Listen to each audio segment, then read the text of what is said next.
You're listening to Oh My Health, There Is Hope podcast. When your heart is aching and your world is shaking, don't give up. No, don't give up. Hello and welcome to Oh My Health, There Is Hope, the podcast. I'm your host, Jana Short, and today I'm here with Susan Balogh. Susan is a holistic healing and happiness coach, writer, and speaker who has a passion for helping others tap into their true power to achieve any state of mind that allows them to attain their goals and dreams. With a desire to heal herself and help others, she sought training for over 20 years in many healing modalities. Susan is from Western New York, but travels the country in her custom RV to provide donation-based teaching, which I am like such a huge fan of. Thank you for doing that, by the way. I think it's so important to put ourselves out there and give back to our communities. And it looks like that's exactly what you're doing, Susan. Oh, yes, I love doing that. And it does help me meet more people. And on my way out today, I actually ran into a couple children that I talked to just a couple weeks ago that I ran into on the road and saw them somewhere else, and I was thrilled. It thrills me every time I get to talk directly with someone and help them in some way. So I ask everyone who comes on the show to share a story of hope with us. Usually they're your personal stories, because those stories of hope are literally what have moved us into our zone of passion and made us so inspired to open those doors and share with others. So do you want to share your story of hope with us today? I would love to, and it's so true that that's how we end up transforming our lives and want to help others do the same. I started as a child being sensitive to things that were happening with others, and I don't know, I didn't know then, but I believe now that was part of it. And I was in my 20s. I had neck and back surgery. I was having daily headaches. I had all these GI symptoms and things I would go to get checked. So I had basically a daily struggle that led me to look for ways to clear the immediate things that were happening, and then dive into what, the base of what was happening. But to go from daily struggle to what feels like blissful well-being to me is something that happened for me over a period of many years, and learned over a period of 20 years the things that have helped me today just continue this feeling, this waking up in the morning and going to sleep at night with this blissful feeling, and knowing what to do when something does take me out of my good feeling place. Like this past year, of course, I learned some more about myself. Further expansion and growth it's just all very good. But that I started when I was in my 20s having all these struggles. I worked in an office job. I was the last one out. I was busy and working, overworking. That was my sense of self-worth, was to work hard and feel good about myself. I didn't need thank you or anything from anyone, but it was just my own personal feeling. And what we have been instilled from the time we're a child is sometimes to ignore how you're feeling, which was my story. I don't think I was paying attention to my body's messages. I didn't hear what was going on. I didn't listen to my own or honor my own emotions and know what to do with any of that. I just knew work hard, deal with it, stifle my feelings, stifle that, and feel, just stay tough. And what resulted was these physical things that came out of trying to hold all this emotion in me, maybe.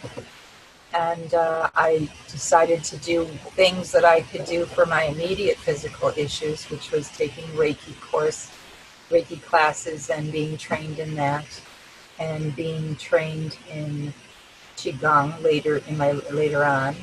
I learned how to do EFT tapping, tapping on the acupressure points with affirmations, and any way I could to clear negative emotion, to transform into these positive emotions, which let me let go of all of that physical stuff. And to this, for many years now, I haven't even gone to the doctor. I just believe in being in charge of my own well-being, and taking charge of that helped me feel more connected to myself.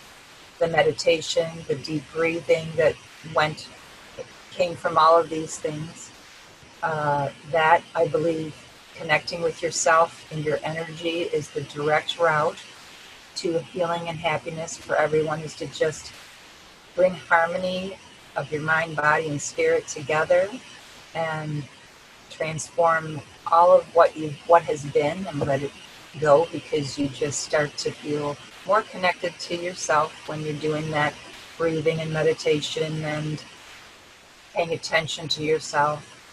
All that self-care leads into a feeling of tremendous sense of well-being and fearlessness.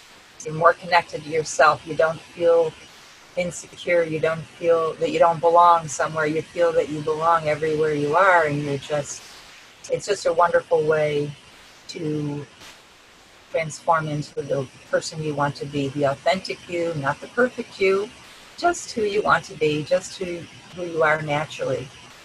But all of the things that I learned led me to these places, and I wanted someone else to get there much faster than I did. That's my goal. Now, I love your story. Here's a couple of things that you said that I love the most. You just said you just went through a growing period. If people are trying to achieve perfection, you're going to constantly disappoint yourself, because there's no such thing, because we are awesome and we keep growing. And with that growth comes new challenges. So long as you're on that beautiful journey, like, you're never going to achieve perfection. You just aren't. So give it up and just be happy at just putting your best foot forward. yes. And the other thing you just said, which I think is so important, is that as children, we're taught to not talk about our emotions, tap them down, not feel it right, save it. Like I was taught as a child in my generation, you saved it for home. Those personal things never went outside. So you couldn't cry or be angry, or you waited until you got home, which I can say kind of destroyed one of my marriages, because I literally, no matter how mad, instead of saying, hey, why'd you do that? What's going on? I waited in the car. I could just feel all that pent up anger just boiling, and my brain doing, the thing it does when you're thinking about 10 years ago. I remember when he did this. And then we'd hit that door at home and boom, it would all come out. Instead of me just saying, hey, like right in the moment, are you okay? Why did you do that? Is there something going on that, I can help with? And being more on a proactive side of it, I tapped it down and did not say anything until we were safely in our home. Exactly. And just not being connected with the other person because you're trying to be somebody else. You're accommodating I know exactly what you're referring to. You're accommodating others. That's what we're taught sometimes, or it's just instilled in us.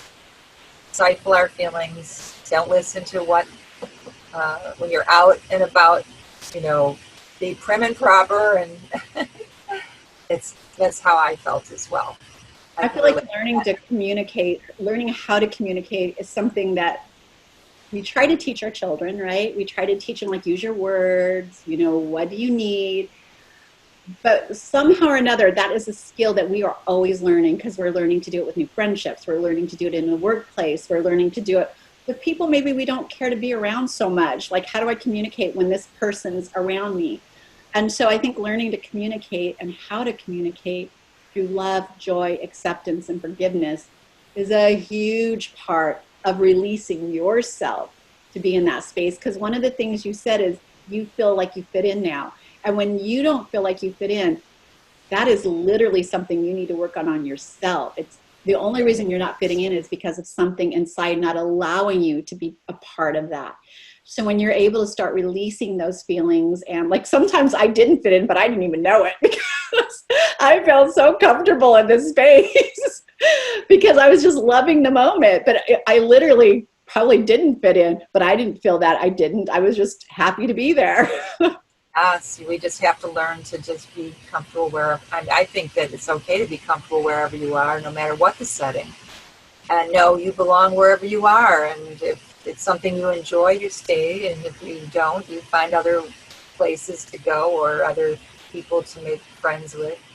But I know that allowing others to be themselves and accepting, you know, and not blaming others for how we feel, and just knowing that everyone's doing the best they can. All of those things came with this transformation. I felt was to uh, practice feeling appreciation for anything that life brings my way, and just looking at what I like about things, not looking at what's wrong. It's a habit that is a wonderful thing, and it does take practice. It's all of this. It's all about the consistency, which I teach, and that's why my thing, everything I do is a lengthy. You know, the things that I offer to my clients is, a longer period of time to get to where you want to be in a daily practice. And it's just a matter of caring enough about how you feel from morning to night and not waiting for that little meditation or that yoga lesson to take the stress away from your day. It's about being in the moment and feeling that you need to take a deep breath or whatever it is that you need. And when you're talking to someone out in the public, like you were saying, when you're somewhere where others are and you're not feeling comfortable, you can give your mind messages. You can give your body messages. It's safe to be here. It's safe to relax. It's safe to enjoy what you enjoy about being here, or if you have to be there. And I understand what you mean, and it's very important to get good at communicating your own needs and wants, whether it's just saying to your friends, no, I can't do that today. I'd love to, but, or being in a conversation with others and liking the direction it's going. I love to ask, how do you really want to feel, or where do you really want, what do you think the answer to this problem is that you're talking about? The idea is from morning to night to find whatever way you can to feel better, so that your body has that place of ease to feel its best, and your mind has that place of ease to feel its best. But it's all about a consistency. A life-changing thing only happens when we really give it our all, without ever being too hard on ourselves, and always being okay wherever we're at. Well, I definitely want to talk. You're a very accomplished writer, and I know that we were just talking. You have 3 books already published. And I want to talk about the one that goes with your course, 100-day course. Here's the thing. There is no magic wand. There is no miracle pill. No one's going to change your life overnight. But I will say that you absolutely, how many of you have had that pivotal moment when something snapped in your brain and it just changed? It turned a light on. You had to do the work once that happened. So I do think the change of us deciding, I'm going to do better for myself. I'm going to show up better here. I'm going to create this, is literally the blink of an eye. It's just the work that goes in behind it. And when you start thinking about, why did she pick 100 days? I am guessing it's because we create this beautiful habit in our life. They say about 90 days, right? When you start doing something over and over and over, it becomes this habit, a routine. It becomes something you've embedded in what you're doing. But I want you to tell us why you created it and who's it for. I initially started writing it years ago, and it turned into something else. So I scrapped everything I had written. I had been teaching classes on the same topic for many years, and I wanted to put it in a book. But I ended up writing it in 8 months after I started over, and it became 100 days. Initially, it was a book that, like any other, where you just read the book. And I wanted it to encourage someone to do something each day. And I partly wrote it, I believe I may have written it partly for myself. Every book I write, I almost feel like when I'm reading it, I'm like, I wrote that? I don't know. I feel that I'm reading something I've never heard before at times.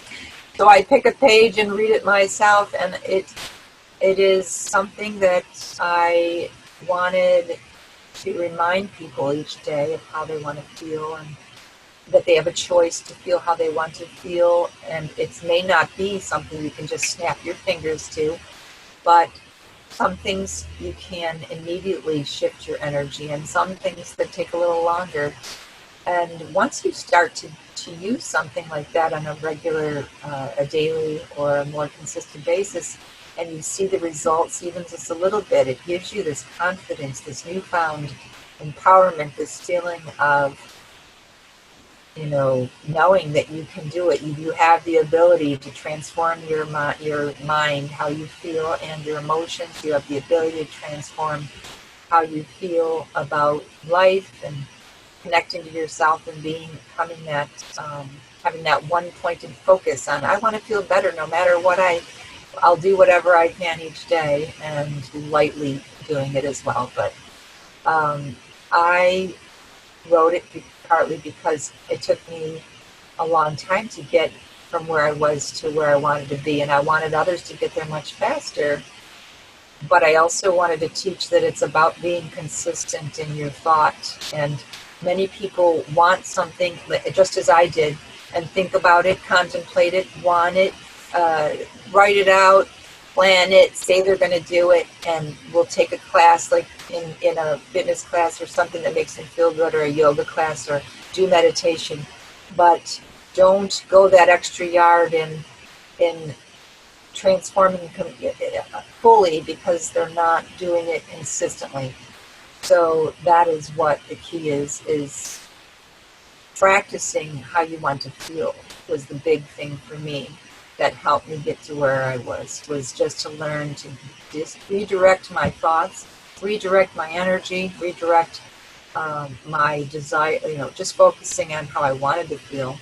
So the 100 days was meant to help someone practice, and I wrote it from the first person point of view, as relatable as I possibly could for many different areas of life.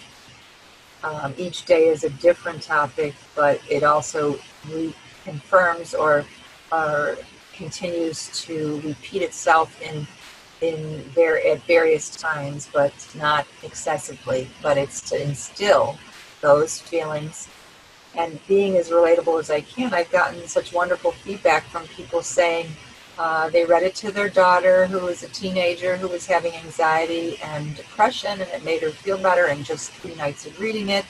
I heard from someone from the Philippines who said it's helping them on their self-love journey. Reading the book each day. Was a 40-year-old man who contacted me and said his wife noticed a change in him and wants to read it now too. And these messages have thrill me. It helps me remember why I wrote the book. I'm so excited to hear how it's helped others.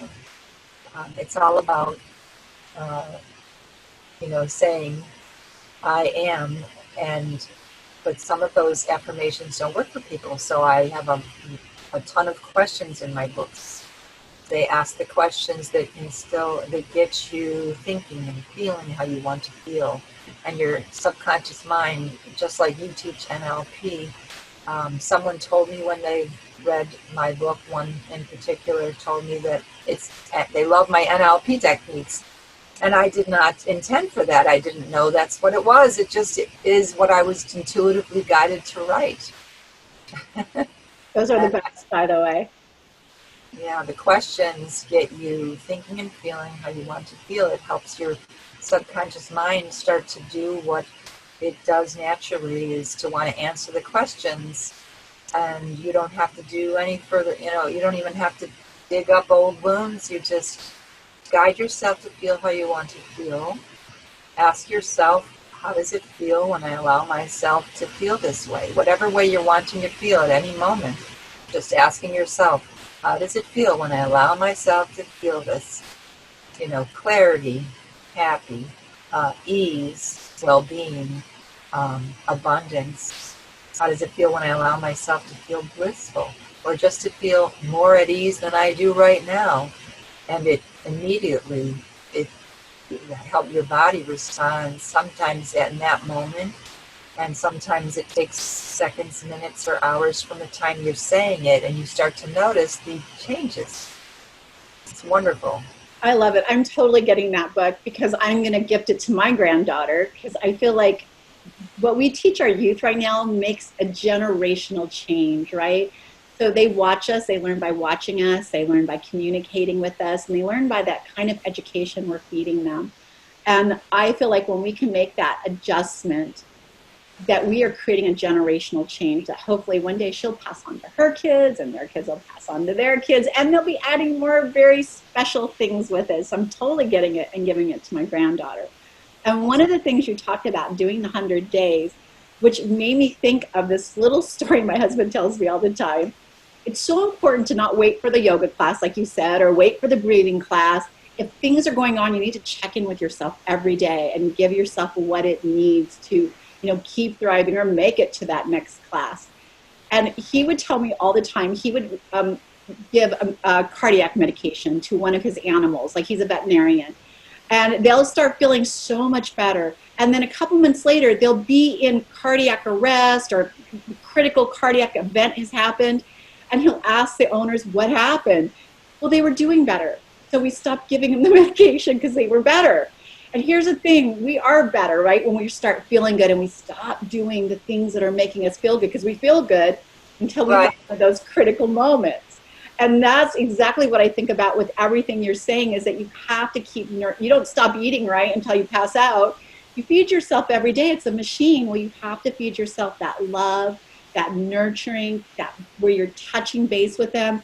I know you were talking also about being a sensitive. I too am an empath and a sensitive. And I've learned at a very young age that if I ignore those intuitive feelings and I just push them aside because I don't have time, I'm too busy, I promise you, something more critical will happen that I have no other option to but be flat on my back or something terrible is happening because I did not listen. So just start tuning into that beautiful voice inside yourself. You all have it. Some people are more in tune to it than others, but you all have it. Start listening to it and go grab this book, grab her course. I know that you were talking about doing something for the listeners. Do you want to talk about that? I'm wondering if there's anyone, I was considering doing a beta group and I wanted to hear if anyone was interested. If someone who has daily pain, like a daily headaches, cluttered mind, daily stress, or physical pain. And so anxiety or physical pain where I would love to see from a beta group to get together and have a way to see if what I'm offering in my 100-day course is just right for what they're needing to help them. The first 30 days of the 100 days is based on well-being and letting go of things, letting go of unwanted, transforming emotions, and just feeling more. It's all about the immediate concerns that you want to let go of and release and feel better physically. And the second step is for those who want to be in charge of how they feel and how they react to things in the public or at work or within their relationships. And it's all about improving relationships. There's wonderful ways to do that easily. But the first step is what I'm working on now, and I'm trying to have that course done. I'm hoping by New Year's will be a great 100-day bundle. But the first 30 days is something that is the most important if anyone is dealing with immediate, something they've even had for years like I did, and ways to let go of those physical issues and stress or anxiety. So I think that we can put a way for you guys to connect with Susan in here. Either I'll ask her when we're finished through an email or through a DM on Instagram. And if this sounds like something that maybe interests you and she decides to put that package together, reach out to her. Tell her what's going on in your life, and let's see if this is something that maybe can help transform you or change your life, or at least put you back in the driver's seat. So Susan, thank you so much for being with us today. Can you tell everyone how they can connect with you? I can be reached. I have my email address is Sue Balogh, SUEBALOGH at wishmorewellness.com, and my website is wishmorewellness.com. And I'm also on Instagram, wishmore_wellness. I'd love to connect with you. I'd love to hear your stories of inspiration as well. And it's been an honor, Jana, really. Thank you so much. I really It's an appreciate honor it. for me. Like, I am so excited to have you here. And I'm so excited to get this message out. So if you guys, we're going to put all of those links in the show notes. So don't worry about writing it down. Just go grab it out of the show notes and click that little button and boom, you're there. So reach out to her and let her know you heard her on the show and that you're interested or you just want to know more. So thank you so much for being with us. It was such an honor to have you here today. Thank you, Jana. I really appreciate it. I hope everyone has a wonderful day. Wishing you all more joy, love, and success and bliss. Thanks for listening to the Oh My Health, There Is Hope podcast. Make sure to visit Jana's website, bestholisticlife.com, where you can subscribe to the show on iTunes, Google Play, or listen there so you'll never miss an episode. While you're at it, if you found value in the show, we'd appreciate a rating on iTunes, or if you simply tell a friend about the show, that'll help too. Let's change the world together, one health expert at a time. Looking forward to seeing you next time.